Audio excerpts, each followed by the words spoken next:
Le paiement du millionnaire n'est pas passé, et c'est alors qu'une petite fille fit quelque chose que personne n'attendait. C'est l'histoire d'un milliardaire qui perdit tout en une seule nuit, puis découvrit quelque chose de bien plus précieux grâce à 10 $ donnés par une fillette de 7 ans. Tyler Brandt avait autrefois dirigé un empire technologique, mais il disparut soudainement de la scène publique, laissant des millions de fans et de critiques dans la stupeur. Un an plus tard, on le retrouve dans la file d'attente d'un supermarché d'une petite ville, et sa carte bancaire est refusée. La foule commence à se moquer de l'ancien riche ruiné, quand soudain il se produit quelque chose d'inattendu. Une petite fille lui tend ses économies, un billet froissé de 10 $, et dit « Maman dit que si quelqu'un est seul, il faut se mettre à ses côtés. » Pourquoi ce geste simple bouleverse-t-il un homme habitué aux millions? Et quel secret se cache derrière son exil volontaire loin du monde de l'argent et de la gloire? Il ne se retourna pas, mais il comprit par l'intonation qu'on l'avait reconnu. Cela arrivait de moins en moins souvent, mais parfois quelqu'un se souvenait encore du visage qui, 3 ans auparavant, apparaissait sur toutes les couvertures des magazines économiques. Tyler Brandt, prodige de 34 ans, créateur d'un empire de plateformes numériques valant 4 milliards de $. L'homme qui disparut d'un coup de la sphère publique, ne laissant que rumeurs et spéculations. C'est le roi des cryptos, chuchota quelqu'un. Non, il faisait des applications, corrigea un autre. J'ai lu un article sur lui. Mais où a-t-il disparu? Tyler se concentra sur le contenu de son chariot, essayant de décider de quoi se passer. Le lait pour le café. Le pain, base de son alimentation. Les œufs, source de protéines. Enlevez le café, dit-il à Becky. 4,99 $, annonça la caissière en retirant le paquet. Total, 32,84 $. Il manquait encore de l'argent. Tyler sortit son téléphone pour appeler la banque, mais il remarqua que les gens dans la file sortaient les leurs. Certains filmaient déjà. Un riche sans argent, ricana un ouvrier. Peut-être que le bitcoin s'est effondré, suggéra une femme avec un enfant. Ou qu'il a tout dépensé en yacht, ajouta un vieil homme avec une casquette. Tyler sentit monter en lui ce mélange familier de honte, de colère et de désespoir. C'était précisément ce qu'il avait fui 2 ans plus tôt en quittant son bureau de la Silicon Valley, échappant au regard qui ne voyait en lui qu'un symbole de réussite ou d'échec. « Enlevez aussi les œufs » demanda-t-il. À ce moment-là, une fine voix d'enfant se fit entendre derrière lui. « Maman, pourquoi l'oncle ne peut-il pas acheter à manger? »« Tais-toi, Anna, ça ne nous regarde pas. » Mais il est triste. Tyler se retourna et vit une petite fille d'environ 7 ans, en jean usé et t-shirt rose.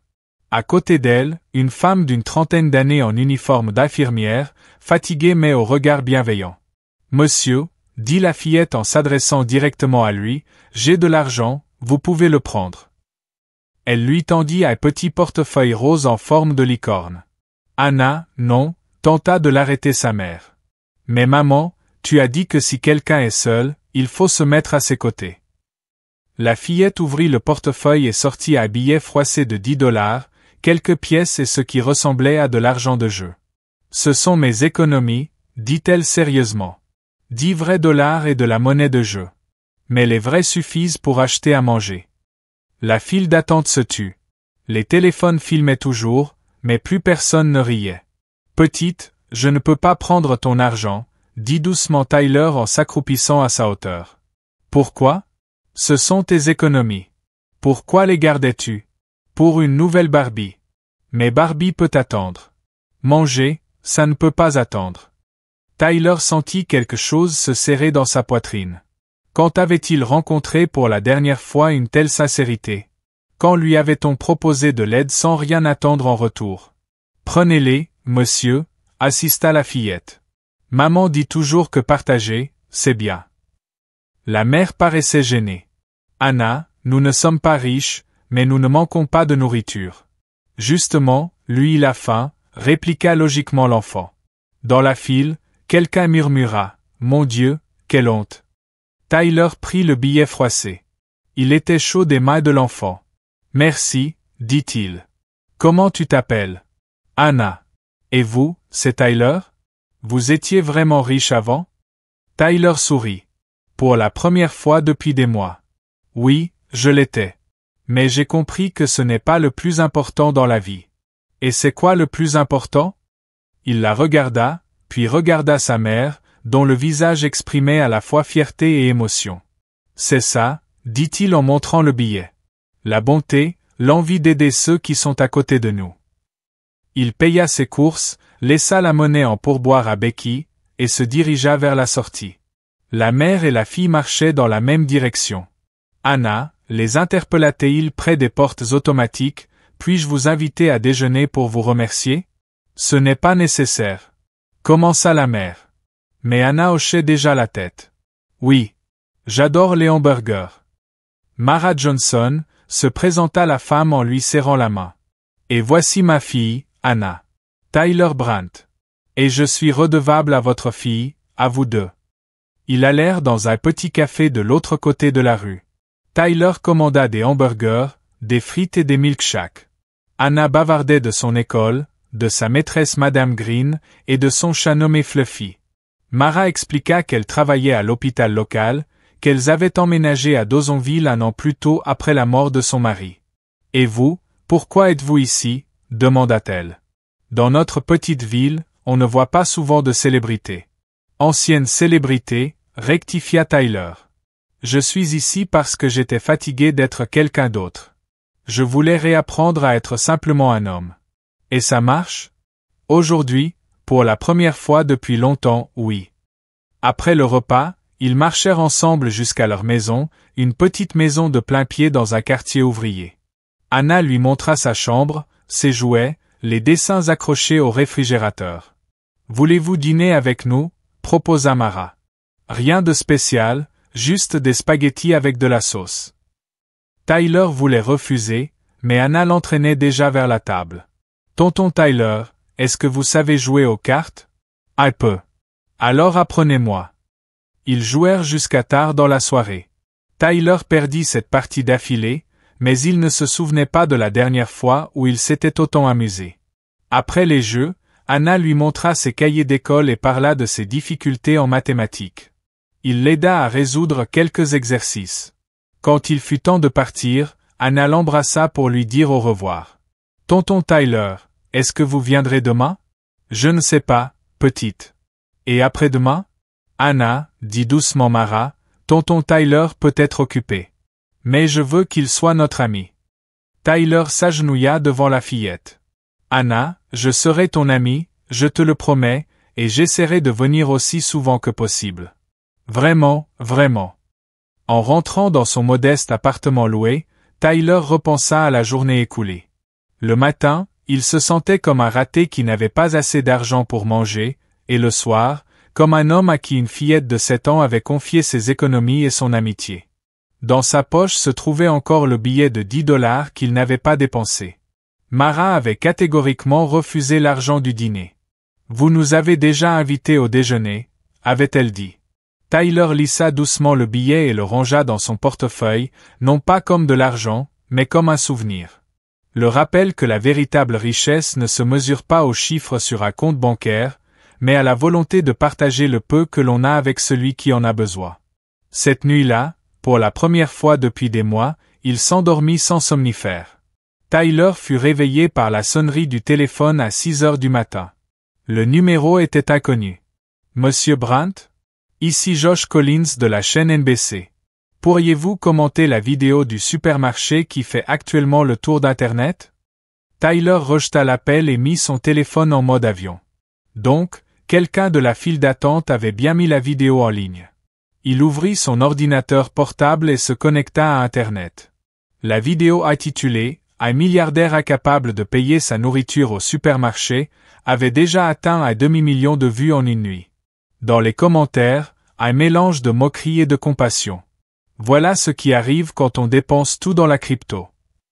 Pauvre riche, j'ai de la peine pour lui. Non. Mais la petite fille, quelle héroïne, une vraie personne. Où a-t-il disparu toutes ces années? Tyler referma l'ordinateur. C'était exactement ce qu'il redoutait, le retour dans l'espace médiatique, même comme objet de moquerie. À 10 heures, il alla voir Mara et Anna. La fillette était à l'école, et Mara se préparait pour son service de l'après-midi à l'hôpital. « Vous avez vu la vidéo ?» demanda-t-il. « Oui. Je suis désolé. » « Moi non. Pour la première fois depuis 2 ans, je ne fais pas semblant. » Mara lui servit un café et s'assit en face. « Tyler, dites-moi la vérité. Que s'est-il passé? Pourquoi êtes-vous parti des affaires? » Il resta longtemps silencieux, puis se mit à raconter comment, à 28 ans, il avait créé une start-up reliant les gens par leur centre d'intérêt, comment l'entreprise était montée jusqu'à une valorisation de 4 milliards en 6 ans. Les interviews sans fin, les conférences, les rencontres avec les investisseurs. « Savez-vous ce qu'il y a de plus effrayant dans la réussite ?» dit-il. « C'est que tu cesses d'être un homme, tu deviens une marque, un symbole, une histoire à succès. Les gens ne te voient pas, ils ne voient qu'une projection de leurs rêves ou de leurs peurs. Et qu'est-ce qui a été la goutte d'eau? Mon 32e anniversaire. J'ai organisé une fête pour 300 personnes dans ma maison de Palo Alto. Il y avait des investisseurs, des journalistes, des stars de la tech. Et à un moment, j'ai compris que parmi eux, il n'y avait pas un seul véritable ami. Tous étaient venus pour la marque Tyler Brandt, pas pour moi. Alors vous avez disparu. J'ai d'abord pris un congé, transmis la gestion au conseil d'administration, dit que j'avais besoin de réfléchir. Puis j'ai compris que je ne voulais pas revenir. J'ai vendu mes actions, réglé mes dettes et je suis parti. Et votre famille? Une compagne? Tyler sourit tristement. Ma femme a demandé le divorce dès que j'ai annoncé mon départ des affaires. J'ai compris qu'elle n'aimait pas moi, mais mon succès. Quant à mes parents, nous ne nous parlons plus. Ils n'ont pas compris comment on pouvait abandonner une telle carrière. Et vous errez depuis 2 ans? Je voyage. J'ai vécu dans différentes villes, travaillé à des emplois simples. Serveur, livreur, aide sur des chantiers. J'essayais de comprendre qui je suis sans l'argent et la gloire. Et j'ai compris hier, ou plutôt j'ai commencé à comprendre, grâce à votre fille. Mara se leva pour partir au travail. Anna rentre de l'école à 3 heures. Si vous voulez la voir, soyez là. Vous n'avez pas peur de laisser votre fille avec un inconnu? Étrangement, non. Anna sait bien juger les gens, et un homme qui s'accroupit pour parler à un enfant à hauteur d'yeux ne peut pas être mauvais. Après le départ de Mara, Tyler resta dans la maison et observa les photos sur les étagères. Mara avec son mari, Anna à différents âges, les fêtes de famille. Une vie simple et honnête, sans apparat ni faux-semblant. À 3h15, Anna rentra en courant avec son cartable et un large sourire. « Tonton Tyler. Je pensais que vous ne viendriez pas. Je l'avais promis, non? Vous pouvez m'aider pour mes devoirs? J'ai des exercices difficiles. » Ils s'assirent à la table de la cuisine. Mathématiques de CE1, division et multiplication. Tyler, qui écrivait autrefois des algorithmes complexes, expliqua patiemment comment diviser 18 par 3. « Et vous, vous étiez bon élève? » demanda Anna. « Oui, j'aimais les maths et l'informatique. »« Et pourquoi êtes-vous devenu si riche ?» La question le prit au dépourvu. Comment expliquer à une fillette de 7 ans l'ambition, le besoin de prouver quelque chose au monde, la soif de reconnaissance? Je pensais que l'argent me rendrait heureux. Et ça a marché? Non. En fait, le bonheur ne se trouve pas dans l'argent. Alors dans quoi? Dans le fait d'être utile, d'être entouré de bonnes personnes, comme toi et ta maman. Anna réfléchit en traçant soigneusement ses chiffres dans le cahier. Tonton Tyler, et si vous êtes pauvre, où vivez-vous? Je loue un petit appartement. Mais là-bas, c'est bien, c'est calme et personne ne sait qui je suis. Et vous voulez habiter avec nous? On a un canapé dans le salon. Tyler éclata de rire. Merci, mais j'ai déjà un endroit où vivre. Et vous êtes seul? Un peu. Alors je serai votre ami pour toujours, d'accord? Je le veux beaucoup. Le soir, Mara rentra. Ils dînèrent tous les 3 de spaghettis avec une sauce en boîte. Mais pour Tyler, ce repas avait meilleur goût que n'importe quel mets raffiné de restaurant. Maman, est-ce que tonton Tyler pourra rester dîner demain s'il veut? Et après-demain aussi? Anna, ne harcèle pas tonton Tyler. Je ne le harcèle pas. Je veux juste qu'il fasse partie de notre famille. Après le dîner, Tyler aida à faire la vaisselle. Anna jouait dans le salon, tandis qu'il parlait dans la cuisine. Elle s'est beaucoup attachée à vous, dit Mara. Et moi à elle. Je n'ai pas rencontré de personnes aussi sincères depuis longtemps. Soyez prudent. Elle a perdu son père il y a 2 ans. Elle a vraiment besoin d'une présence masculine. Je ne veux pas qu'elle soit déçue. Alors ne disparaissez pas soudainement. Anna a déjà vécu une perte. Tyler hocha la tête. Il comprenait la responsabilité qu'il prenait.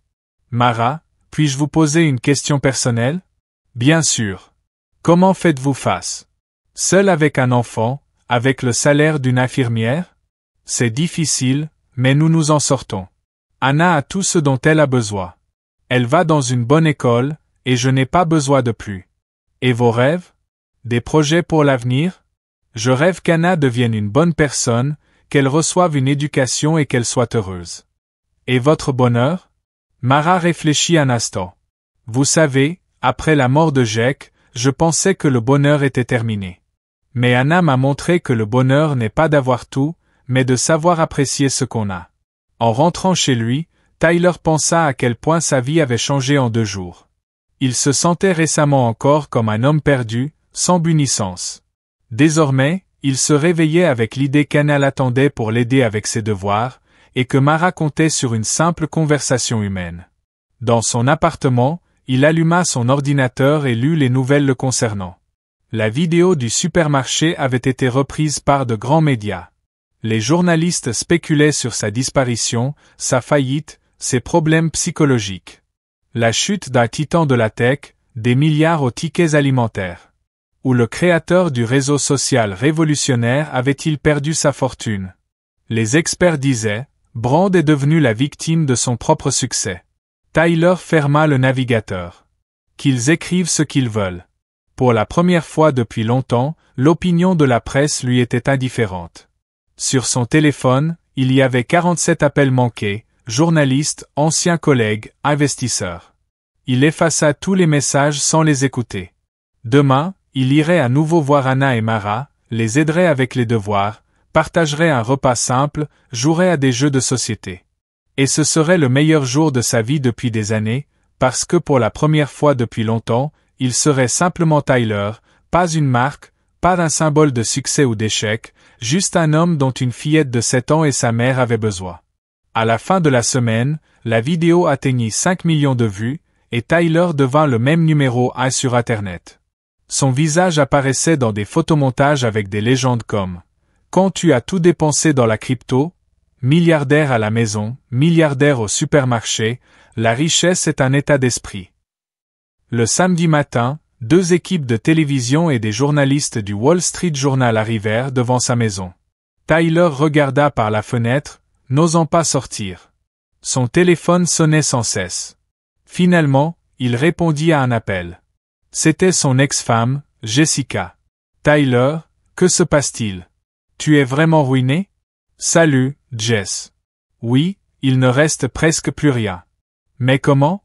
Tu avais des millions. »« J'en avais. J'ai donné la plus grande partie à des œuvres caritatives, et j'ai dépensé le reste en voyage. Tu es fou. Et maintenant tu vis comme un clochard dans un trou perdu? Je vis comme une personne ordinaire dans une petite ville, et pour la première fois depuis des années, je me sens vivant. » Jessica raccrocha. Encore une personne de son passé qui ne comprenait pas ses choix. Le prochain appel vint de Jackson Greer, son ancien partenaire d'affaires et ami. « Ti, mon vieux, qu'est-ce qui se passe? Tout Internet se moque de toi. »« Je sais. Comment ça va, Jacques? »« Super. Je viens de vendre ma start-up pour 800 millions. Mais parlons de toi. Tu as besoin d'aide? »« Non, merci. Écoute, et si c'était un coup de génie en communication? Disparaître d'abord, puis revenir comme un homme simple du peuple, très authentique. Ce n'est pas une stratégie médiatique, Jacques. Allez, tu as toujours été plus malin que nous. Tu prépares sûrement un grand retour. Je ne reviens pas. Quoi, Tyler? Tu ne peux pas sérieusement vouloir rester pauvre. Tu as du talent, des contacts, de l'expérience. J'ai quelque chose de plus important. Plus important que le succès? Le bonheur. Jacques éclata de rire. Philosophe raté. Quand tu en auras assez de jouer à l'homme ordinaire, appelle-moi. Je te trouverai un bon poste. Après la conversation, Tyler éteignit son téléphone et se rendit chez Anna et Mara. La maison était entourée d'une petite foule de journalistes, mais il passa par la porte arrière. « Tu as vu les nouvelles ?» demanda Mara. « Malheureusement, oui. Anna est bouleversée, elle dit que les gens parlent mal de toi. » Dans le salon, la fillette était assise avec sa tablette, l'air sombre. « Oncle Tyler, est-ce vrai que tu es un raté ? Qui t'a dit ça ? J'ai lu les commentaires. Ils écrivent plein de méchanceté. » Tyler s'assit à côté d'elle. « Anna, tu te souviens d'hier, quand tu as parlé du garçon à l'école qui embêtait les autres. Tommy Henderson, il est méchant. Et que penses-tu de lui ? Qu'il est malheureux. Maman dit que les gens méchants souffrent à l'intérieur. Exact. Et les gens qui écrivent des choses horribles sur Internet souffrent aussi. Ils ont besoin d'humilier quelqu'un pour se sentir mieux. Alors tu n'es pas un raté. Je suis un homme qui a fait des erreurs et qui a appris d'elles, comme tout le monde.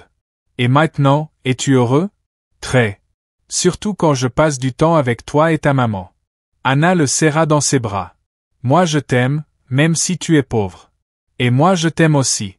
Après le déjeuner, ils allèrent au parc. Il y avait une vieille aire de jeu, avec des balançoires cassés et de la peinture écaillée sur les toboggans. Dommage qu'elle soit si vieille, dit Anna. Avant, c'était plus joli. Et si on la réparait ? Mais ça coûte cher. Tyler examina l'aire de jeu. Les balançoires devaient être remplacés, le toboggan repeint, le bac à sable nettoyé. Rien de très compliqué. Et si on essayait nous-mêmes ? Vraiment ? Vraiment. Mais on aura besoin de l'aide des autres.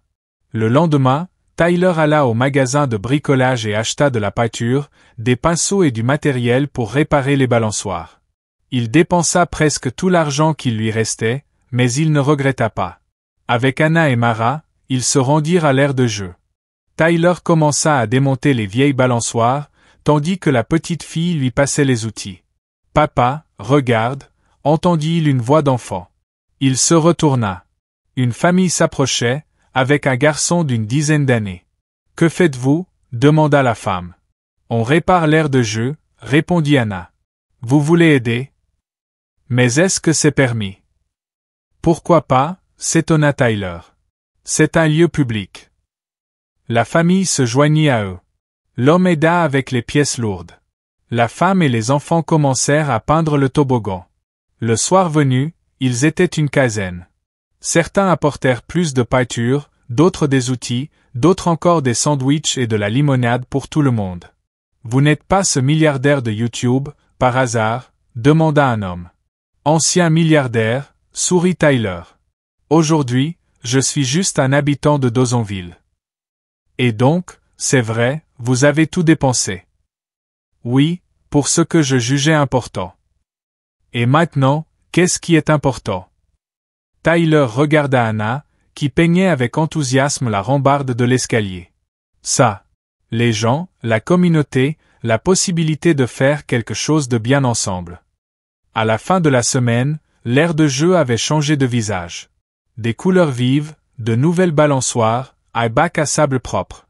Mais surtout, les gens commencèrent à s'y retrouver chaque soir. Anna apporta de chez elle un petit caillou peint en violet. « C'est pour vous, » dit-elle.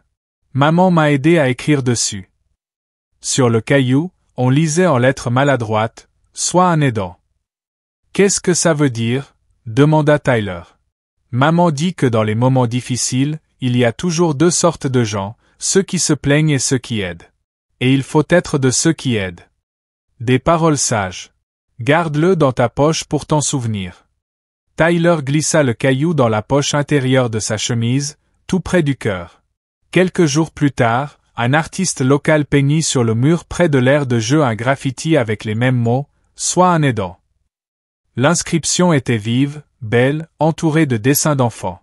Une semaine plus tard, le slogan commença à être repris par les enfants à l'école, les adultes au travail, les personnes âgées dans la file d'attente des magasins. Dawsonville changeait, lentement mais sûrement. Et Tyler était plus heureux que jamais dans sa vie de riche. Une journaliste, Abigail de The Washington Post, arriva en ville. Elle trouva Tyler en train de réparer un manège. « Monsieur Brandt, puis-je avoir une interview ?» Oui, si vous m'aidez, répondit-il en lui tendant un pinceau. Pendant 3 jours, Abigail observa sa vie. L'hôpital, l'école, la banque alimentaire. Vous ne vous ennuyez pas après les sommets du business.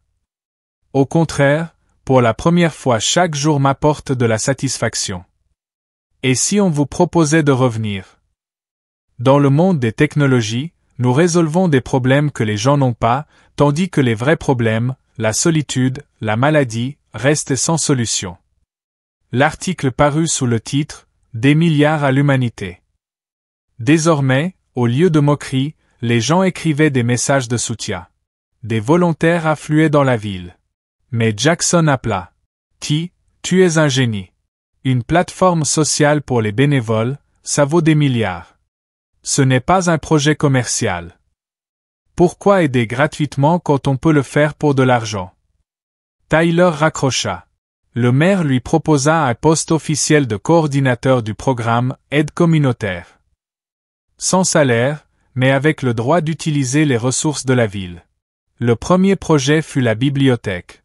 Il fallait $100 000, mais plus de 100 volontaires se mobilisèrent. Les travaux durèrent 1 mois. Anna s'autoproclama inspectrice en chef. « Oncle Tyler, je vais vérifier si tout le monde travaille bien. » Le jour de l'ouverture, toute la ville se rassembla. Anna proposa de renommer la bibliothèque la Maison de l'aidant, et la proposition fut adoptée à l'unanimité. Le soir, Tyler lisait les réactions. On parlait désormais de véritable leadership et de service aux autres. Mais les sceptiques attendaient toujours l'annonce d'une nouvelle start-up. Dans sa poche se trouvait le caillou d'Anna, soit un aidant. Un rappel de ce qui est vraiment important. Sur Internet apparut une vidéo, quelqu'un en souhaite abîme le graffiti soit un aidant. La silhouette ressemblait à Tyler. Hypocrite, il détruit ce qu'il a lui-même créé, écrivaient les commentaires. Tyler comprit que quelqu'un l'imitait volontairement, mais il ne pouvait prouver son alibi. Il était seul chez lui. Les journalistes l'assaillaient de nouveau, cette fois en l'accusant de tromperie. Les habitants de la ville se divisèrent, certains le défendaient, d'autres doutaient. Anna va le voir. « Oncle Tyler, c'est vrai que vous n'avez pas abîmé le dessin. »« C'est vrai, je ne l'ai pas fait. »« Alors tout va bien, je vous crois. » Lors d'une réunion d'urgence, les habitants racontèrent tour à tour comment Tyler les avait aidés. Anna prit le micro. « Oncle Tyler est gentil. Il m'a donné de l'argent pour manger alors qu'il n'en avait pas lui-même. Les gens gentils n'abîment pas les beaux dessins. » Les 3/4 de la salle votèrent pour qu'il reste. Les habitants réparèrent le graffiti, le rendant encore plus beau. Sous l'inscription « Sois un aidant », une nouvelle phrase apparut, « La vérité est plus forte que le mensonge ». La police trouva le coupable, un adolescent payé $500 par un commanditaire anonyme. Tyler ne chercha pas à approfondir l'enquête. Lors de l'anniversaire de l'aire de jeu, Anna offrit un nouveau caillou. « Tu as trouvé une maison. C'est vrai? » « Bien sûr. Vous êtes ma famille maintenant. » Mara lui prit la main. « À quoi penses-tu? » Il y a 3 ans, j'avais $4 milliards, mais j'étais l'homme le plus pauvre. Aujourd'hui, j'ai $700 sur mon compte, mais je me sens le plus riche. Pourquoi? Parce que la richesse, ce n'est pas ce que tu possèdes. C'est ce que tu es prêt à partager. Le mouvement, Sois un aidant, se répandait dans tout le pays. Tyler, lui, s'endormait paisiblement, sachant que le lendemain l'attendait non pas des affaires à millions, mais l'aide aux voisins et le dîner avec une vraie famille. Les cailloux dans sa poche lui rappelaient, la véritable richesse se mesure à la capacité de rendre le monde meilleur pour ceux qui nous entourent.